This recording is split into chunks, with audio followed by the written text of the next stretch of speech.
Conectados políticamente es el sexto capítulo del libro Conectados de James H. Fowler y Nicholas A. Christakis.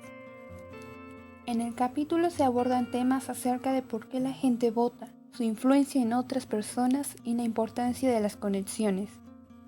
El libro empieza con las elecciones del 2008 en las que Barack Obama resultó vencedor. Obama triunfó en gran medida porque sus votantes se sintieron conectados. La recaudación de fondos fue sorprendente. Muchos han comentado la extraordinaria capacidad de Obama de conectar con los votantes, pero más impresionante aún fue la capacidad de conectar a unos votantes con otros. Durante su campaña puso en marcha un inmenso sitio web que en su punto álgido tuvo 1,5 millones de usuarios registrados. Los usuarios de la página podían opinar sobre el candidato, donar dinero y sobre todo poner en marcha acciones sociales reales online. ¿Qué circunstancias hacen que un voto cuente realmente? En 1956, Anthony Downs, licenciado en Ciencias Económicas de la Universidad de Stanford, decidió aplicar la ciencia de la racionalidad al estudio de la política. Racionalidad alude a 3 cosas. En primer lugar, las personas racionales tienen preferencias y son conscientes de ellas. En segundo, las elecciones de las personas racionales son coherentes. Y en tercero, las personas racionales se mueven por objetivos. Downs quería saber si el proceso de votar podía considerarse racional y, de ser así, en qué circunstancias. Asumió que los votantes se centrarían en una de las alternativas y pensarían detenidamente en todo lo que ocurriría si su alternativa resultara elegida. Downs se dio cuenta de que los votantes también tomaban en consideración los costos de ir a votar. Para determinadas personas, acudir a votar no tiene ningún sentido porque literalmente piensan que no hay la más mínima diferencia entre los dos candidatos. Downs llamaba esto abstención racional. Este análisis racional de la decisión de votar resulta extraordinariamente deprimente por al menos 3 razones. En primer lugar, sugiere que el derecho fundamental sobre el que se apoyan las democracias modernas no tiene ningún sentido.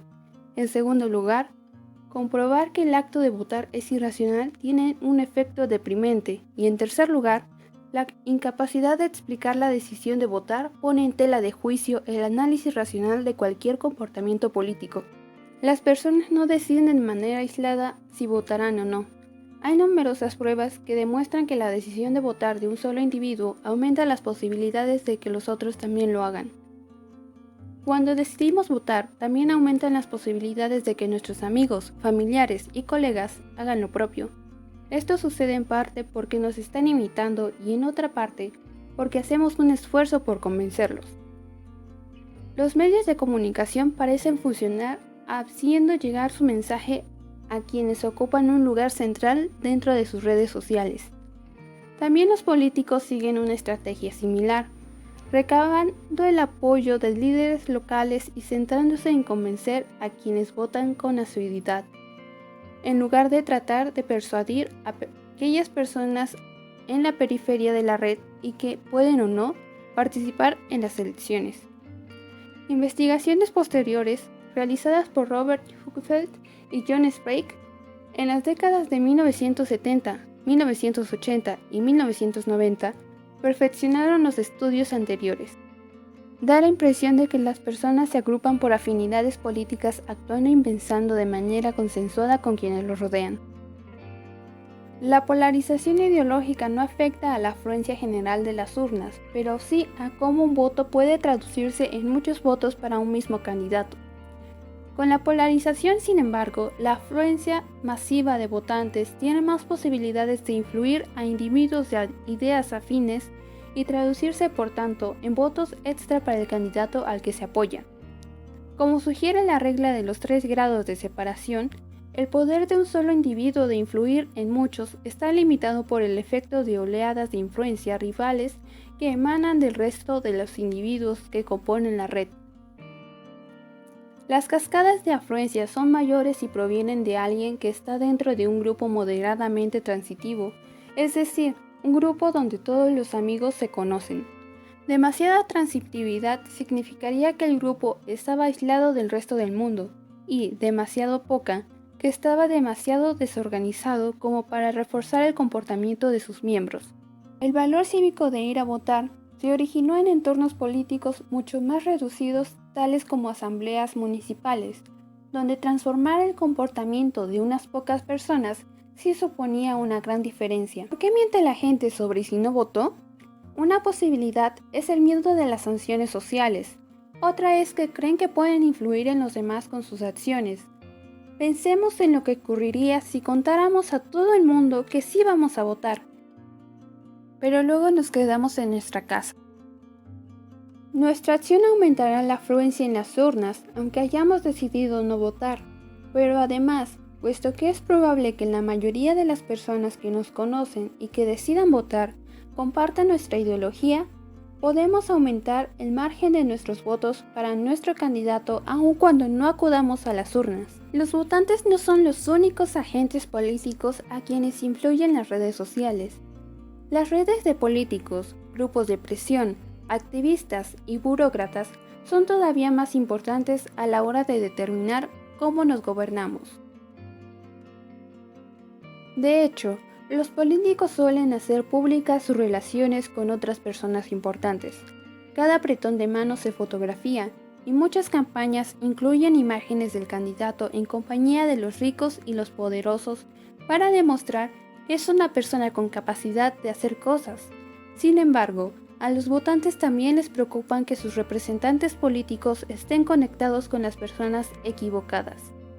Los políticos saben que están siendo observados, así que tienen un incentivo para manipular sus redes sociales. Aunque los legisladores no hacen públicas las listas de sus amigos y enemigos, sí dejan tras de ellos rastros de papel que podemos estudiar en busca de pistas. Los politólogos Kate Holt y Robert Rosenthal han desarrollado técnicas altamente sofisticadas que demuestran que los registros de votaciones sirven para situar a los políticos dentro de una escala que va de liberal a conservador. Se emplean proyectos de ley con pocos copatrocinadores para deducir de ellos conexiones entre representantes y dibujan una red de relaciones de mutuo apoyo. La red de copatrocinio también nos permite ver cómo están conectados los representantes entre sí. Los situados en el centro de la red vienen a ser una especie de quién es quién en la política estadounidense. Información específica sobre congresistas, aparte de su actividad como patrocinadores en la red, revela quiénes son los más influyentes y quiénes tienen más posibilidades de presentarse a elecciones presidenciales. Además de los votantes y los políticos, los lobistas y los activistas también viven dentro de las redes sociales, que tienen una gran influencia en el éxito de sus iniciativas. Los lobistas que más éxito tienen en sus empresas son aquellos con los vínculos más débiles, quienes tienen más amigos en los círculos de poder. Los vínculos fuertes ayudan, pero los débiles son más útiles porque aumentan el número total de conexiones. Ganar influencias es más fácil dentro de una red más amplia. Y si los lobistas suelen estar firmemente anclados dentro del sistema político, no ocurre lo mismo con los activistas. El comportamiento de los activistas está determinado por actitudes partidistas contrarias, porque tienden a unirse a organizaciones que están afiliadas de su mismo partido.